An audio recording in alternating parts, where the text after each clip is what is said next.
Halo pemirsa, Sinpo Dunia kembali hadir dengan sejumlah informasi peristiwa unik dan menarik dari berbagai penjuru dunia. Bersama saya Priska Priscilla, inilah informasinya untuk Anda.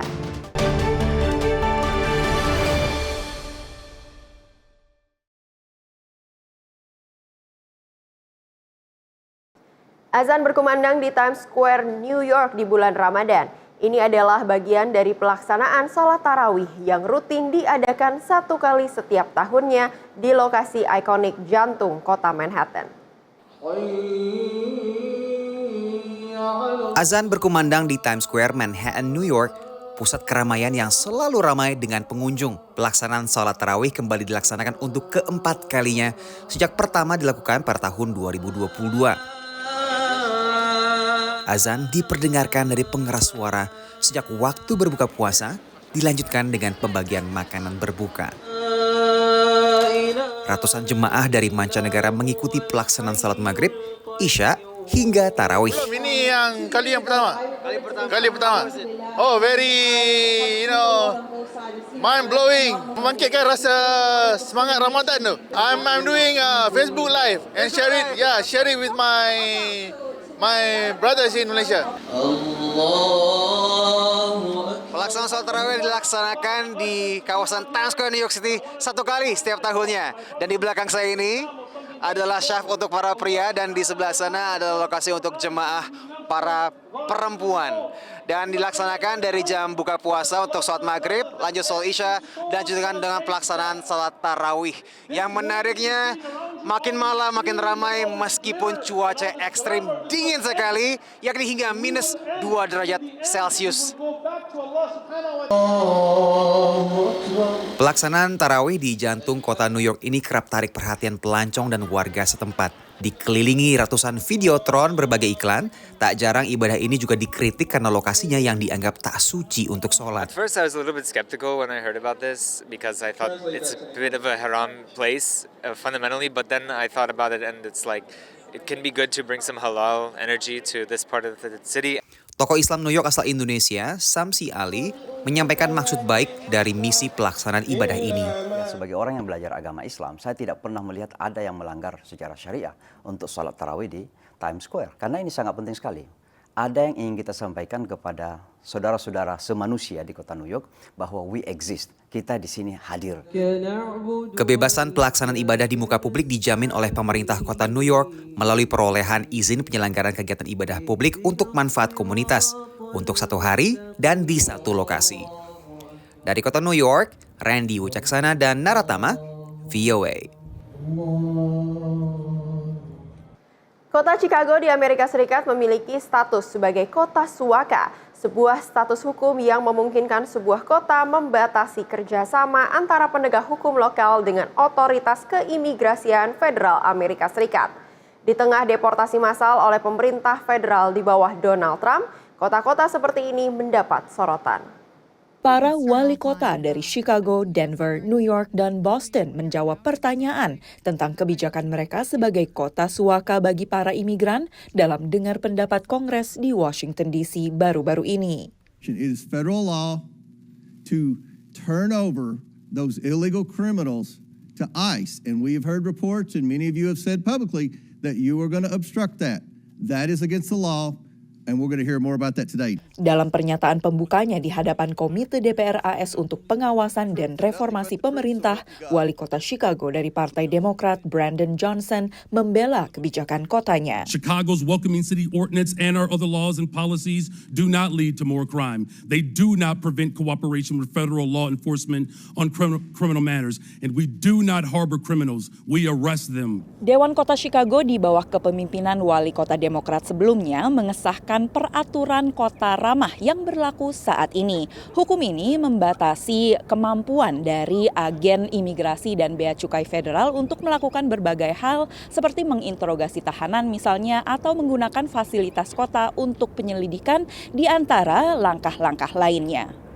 Negara bagian Illinois, tempat Chicago berlokasi, memberlakukan undang-undang serupa pada tahun 2017 dengan dukungan bipartisan. Sanctuary cities are sanctuary for criminals. Tom Homan adalah pejabat Gedung Putih yang bertanggung jawab atas upaya penegakan imigrasi pemerintah federal. I want local police to do what they can to assist arresting and removing public safety threats from the communities. Pada bulan Februari, Departemen Kehakiman AS menggugat kota Chicago dan negara bagian Illinois yang dipimpin oleh Gubernur Demokrat J.B. Pritzker atas kebijakan suaka mereka. Homan mengatakan ia menyambut baik upaya untuk memblokir undang-undang dan peraturan yang mempersulit otoritas federal menahan imigran tanpa dokumen, termasuk mereka yang melakukan kejahatan kekerasan. So, we're going to hold sanctuary cities accountable. We're going to take them on it and we'll take them to court. The phrase sanctuary city signals that the facilities are not going to go out of their way to assist ICE, but it doesn't state that they're going to obstruct the efforts of ICE. Jacqueline Stevens adalah Direktur Pendiri Klinik Penelitian Deportasi di Universitas Northwestern. There is nothing in the federal law that obligates affirmatively the police or the state or the counties implement ICE's deportation policies. The Pritzker administration and other law enforcement officials have said that they will comply with the laws. Stevens mengatakan upaya sebelumnya untuk menantang kebijakan kota suaka secara hukum telah gagal. Beberapa anggota Dewan Kota Chicago mencoba mengubah Undang-Undang Kota Suaka pada tahun 2023 setelah lonjakan migran membebani layanan publik Chicago. Namun Dewan menolak perubahan tersebut pada bulan Januari. Dari Washington DC, Valdia Baraputri dan tim VOA. Diaspora Indonesia di Amerika Serikat ajukan permohonan agar pemerintah Indonesia mencabut larangan perpanjangan paspor bagi WNI Indonesia tanpa dokumen. Aturan ini membuat gusar diaspora Indonesia tanpa status hukum tetap di Amerika Serikat di tengah ancaman deportasi massal pemerintahan Donald Trump. Di tengah keresahan kebijakan deportasi massal imigran tanpa status hukum tetap Amerika, diaspora Indonesia menyampaikan protes terhadap kebijakan pemerintah Indonesia yang membatasi perpanjangan paspor untuk imigran tanpa dokumen. Imigran Indonesia yang tak miliki izin tinggal atau visa di Amerika hanya bisa memperoleh surat perjalanan laksana paspor atau SPLP. Protes ini disampaikan melalui tokoh Indonesia di New York yang kini telah memegang kewarganegaraan AS, Syamsi Ali. Melalui yayasannya Nusantara Foundation, Syamsi Ali kirim surat permohonan peninjauan kembali kebijakan tersebut. Loh, SPLP itu kan sebenarnya surat untuk perintah jalan pulang sih. Jadi diberikan ketika sudah akan pulang. Nah ini kan bisa menjadi kecurigaan teman-teman kita, ini jangan-jangan ada kolaborasi sebenarnya dengan pemerintah setempat untuk mendeportasi saudara-saudara kita yang ilegal, gitu ya. Jadi SPLP bukan solusi, dan itu juga bukan pengganti paspor yang akan diakui dalam negara Amerika. Kedutaan Besar Republik Indonesia di Amerika Serikat sebut pemerintah telah terima surat Syamsi Ali dan tengah dalam proses diskusi internal. Kami mencatat kekhawatiran dan juga masukan dari diaspora kita di Amerika Serikat terkait hal ini, yang kalau tidak salah hal ini sedang dibahas begitu ya.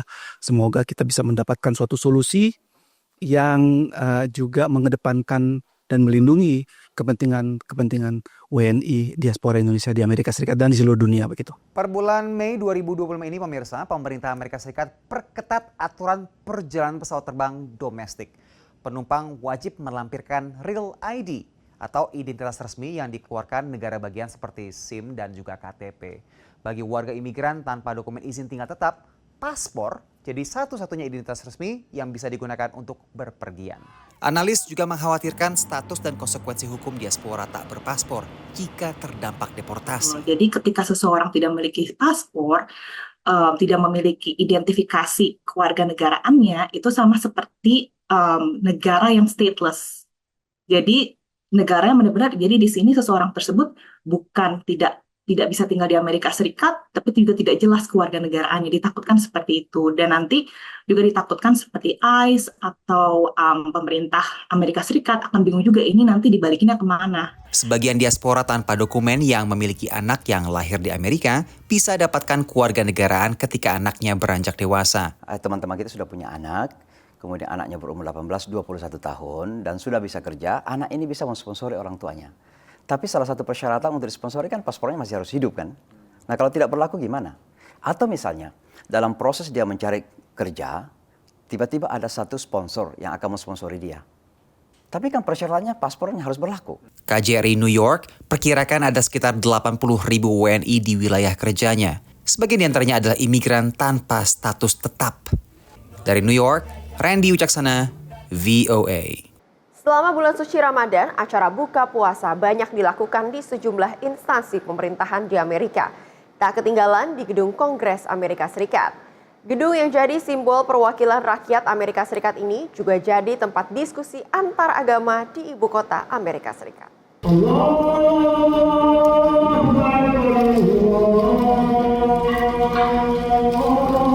Azan berkumandang di dalam Speaker Nancy Pelosi Caucus Room, salah satu ruangan di kompleks Gedung Kongres AS, mengiringi acara buka puasa Kongresional Amerika Serikat. Acara yang digelar The Muslim World League pada hari ketiga Ramadan ini dihadiri sekitar 125 para pembuat kebijakan dan pemimpin keagamaan di sejumlah instansi pemerintahan di ibu kota Amerika Serikat. We all share the same place and we want to live peacefully with one another. We cannot do this alone as Muslims, and grassroots level cannot do it without a leadership, a moral leadership. Faith leaders, they have this responsibility to guide and educate the grassroots and to educate people and to guide them towards peace. Lewat Kepala Kantor Urusan Keyakinan Gedung Putih, Presiden Donald Trump menyampaikan pentingnya hubungan antara umat beragama, tak hanya antara pemuka dan wakil rakyat. We are entering into a holy season for most of the world's religious communities. Muslims, Jews, and Christians will commemorate Passover, Easter, and Ramadan.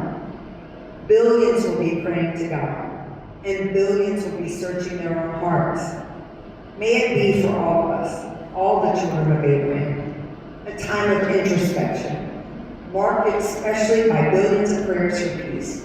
Setelah berbuka puasa singkat, sejumlah hadirin melakukan salat maghrib berjamaah di ruangan yang sama.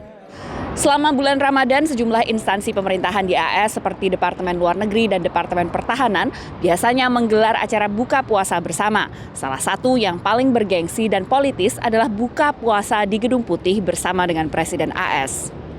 Bagi hadirin, ini adalah kesempatan untuk belajar tentang memahami iman lain dan berdiskusi dengan sehat. Natasha dan Afi adalah mahasiswa berketurunan Yahudi di Washington, D.C. I think that in a world in which we are sort of pushed into one box of you have to be pro this and anti this, I think that it's really important to focus on humanity and focus on learning about your neighbors and learning about the people who you think are so different from you, because if I've learned anything from spending time with my Muslim and Arab friends and people who I've met here tonight is that we share way more in common than we think. This is a unique opportunity because we got to do this in DC, and we had the chance to come here because we're both students here, but not everybody has that opportunity, which is why getting to, first of all, bringing this nationwide, but also getting the opportunity to go to these places and speak to those people and go, across the world and talk to people that grew up in a different place than you, and see that they really share so many of the same value systems and so many of the same belief systems. Tampak hadir dalam iftar ini adalah anggota Komisi 8 DPR RI Erwin Aksa yang melihat adanya kesempatan untuk saling belajar terkait toleransi. Mereka membuat klub atau sebuah kelompok yang tentunya ingin menjaga perdamaian, yang ingin menjaga bagaimana Amerika tetap bisa menjadi bisa unite ya. Dan Indonesia sendiri kan kita punya diversity yang besar, tentunya kita harus jaga semuanya, dan alhamdulillah kita bisa memperlihatkan kepada dunia bahwa Indonesia memiliki kemampuan untuk menjaga perbedaan itu.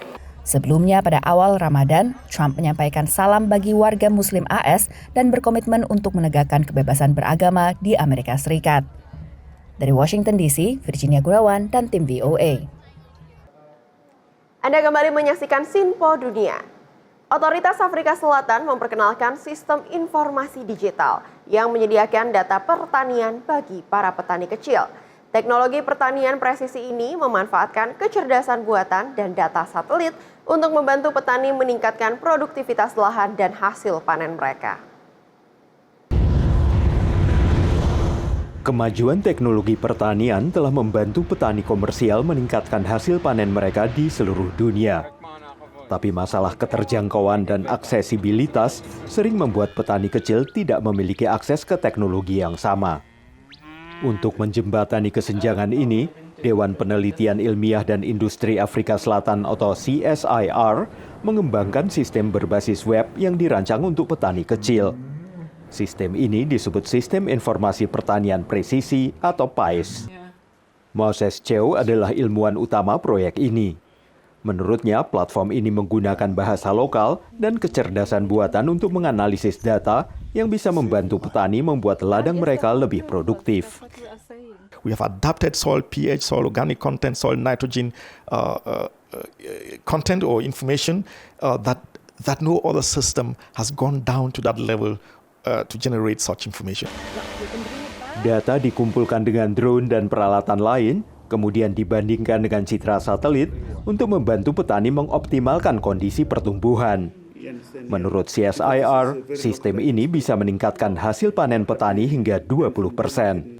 Stefan Janse van Rensburg adalah ahli pertanian digital dari Bayer Crop Science yang bukan merupakan bagian dari proyek CSIR. Menurutnya, salah satu tantangannya adalah mengajar para petani cara menganalisis data. It needs to be affordable for farmers to be adapted. The second one is the educational part. Farmers needs to be educated, trained and upskilled how to use the best products effectively. Di barat laut Johannesburg, calon petani komersial Wandile Sikosana masih dalam tahap kagum. Tapi menurutnya, mempelajari kemampuan PAIS saat ini dan bagaimana itu bisa bermanfaat bagi hasil panen jagungnya tidaklah terlalu sulit.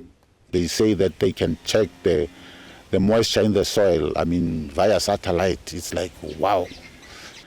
Yeah, no, I understand what it tells me, and it's not that difficult to use, I must say. For somebody who was born before technology, I can find my way around. Ketika Wandile dan timnya bergegas menanam benih terakhir di musim ini, menurutnya ia berharap dapat menggunakan data PAIS untuk membantunya memilih pupuk yang tepat untuk hasil panen yang lebih baik pada tahun depan.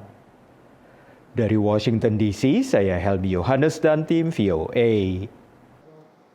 Tren terbaru cari jodoh di kota New York tidak lagi lewat aplikasi kencan, tetapi melalui klub lari. Belakangan mulai bermunculan klub lari yang sengaja memfasilitasi anggotanya untuk cari jodoh. Aplikasi cari jodoh sudah biasa di kota New York. Tapi tren cari jodoh terbaru saat ini adalah lewat klub lari. So I decided in late spring that I was just going to cleanse from the dating apps. I wasn't finding any success on it. And I've had a lot of fun and been meeting people in fun and unique ways like this club. Menurut platform tiket global Eventbrite, acara kencan melalui aktivitas olahraga alami kenaikan minat hingga 135% dari 2022 hingga 2023 di Amerika. Salah satu yang terpopuler di kota New York adalah Lunch Run Club yang rutin bertemu setiap Rabu malam di Washington Square Park di Manhattan. Yang datang ke sini harus ikuti aturan warna baju. So everybody owns black in New York. It's kind of like the New York uniform. So we made it all black if you're single. And then we wanted it to just be open to everyone. So even people who are just looking to make friends, we wanted them to still be able to come, enjoy the run club. So we just said wear colors if you're taken. Mayoritas yang hadir beralasan karena lelah gunakan aplikasi kencan. Hal ini turut dibuktikan oleh sebuah studi. I think there's some disenchantment with dating apps overall, of feeling like they're an option, but maybe not the best option. Whereas speed dating or something similar, an in-person meeting, a group maybe where there's similar interests, allows people to connect in person and have that initial conversation without the phone as an intermediary. Steve Cole kembangkan aplikasi Lunch, aplikasi kencan yang berorientasi pada kebugaran yang kemudian menginspirasi hadirnya klub lari ini. Klub ini berkembang dari 30 peserta di awal menjadi hingga 1.200 orang pada pertemuan akhir-akhir ini. It's actually the largest singles event ever recorded in New York City, and we actually break that record every week as we continue to grow. Para peserta yang hadir berlari sekitar 5 km dan lanjut berkumpul di bar. And then the big event is the #BeersAfter, which is where we all congregate at one bar and we just mingle. It's great. Warga kota New York disebut-sebut sebagai warga yang 70% diantaranya aktif berolahraga. Olahraga yang populer di sini termasuk olahraga lari, jalan kaki, kemudian calisthenics dan juga bermain golf. Hal ini juga tidak lepas dari fungsi taman publik yang disebut-sebut nomor 2 terbaik di Amerika Serikat dalam segi kualitas dan juga jumlahnya yang banyak. Namun di sisi lain, New York City juga dikenal menyediakan berbagai tempat olahraga publik berbayar seperti gym dan kelas olahraga yang dikenal tidak ramah kantong bagi warganya. Dari New York City, Randy Wicaksana dan tim VOA. Sejumlah orang yang kehilangan kemampuan untuk berbicara ternyata masih dapat menggerakkan otot pita suara mereka. Karena itu, para ilmuwan di California melakukan penelitian untuk mengubah gerakan otot itu menjadi ucapan yang dapat didengar. Para insinyur di Universitas California di Los Angeles ini sedang mengembangkan perangkat untuk menangkap sinyal listrik yang dihasilkan oleh getaran otot pita suara. Peneliti Siwan Che menggunakan kecerdasan buatan untuk mengubah sinyal-sinyal itu menjadi ucapan. That electric signal will be feed into the actuation or the loudspeaker part, and then the loudspeaker part will give out the sound, so that the whole process from sensing to processing and then to actuation realizes the ultimate goal that we're trying to do, like help you speak without using a vocal fold. Membran magnetomekanis yang mengubah getaran otot pita suara menjadi sinyal listrik ini bentuknya lembut dan dapat direnggangkan sehingga bisa dipakai dengan nyaman. Mereka memadukan nanopartikel magnetik dengan polimer lembut dan membentuknya memakai teknologi pemotongan kertas tradisional Jepang, menurut peneliti Jing Shu. We made the MC layer with kirigami pattern, which make it even soft. Para peneliti melatih kecerdasan buatan untuk mengenali getaran otot pita suara orang yang berbeda. Jun Chen memimpin proyek ini di Fakultas Teknik Samuel di UCLA. Your muscle vibration could be totally different, right? So we have to train the device before it's really used. And then we will analyze those electric signals first, and to build up a personalized this kind of vocabulary database. Membran suara ini dirancang untuk membantu warga dengan berbagai gangguan bicara dan patologi. Menurut Chen, ia berencana menguji perangkat ini saat memberikan kuliah yang bisa berlangsung hingga 3 jam dan terkadang membuat suaranya tegang. Dari Arlington, Virginia, saya Helby Yohanes dan tim VOA. Informasi tadi sekaligus menutup jumpa kita pada edisi kali ini. Tetap saksikan Sinpo Dunia hanya di Sinpo TV. Saya Priska Priscilla, mewakili kerabat kerja yang bertugas, pamit undur diri. Terima kasih dan sampai jumpa.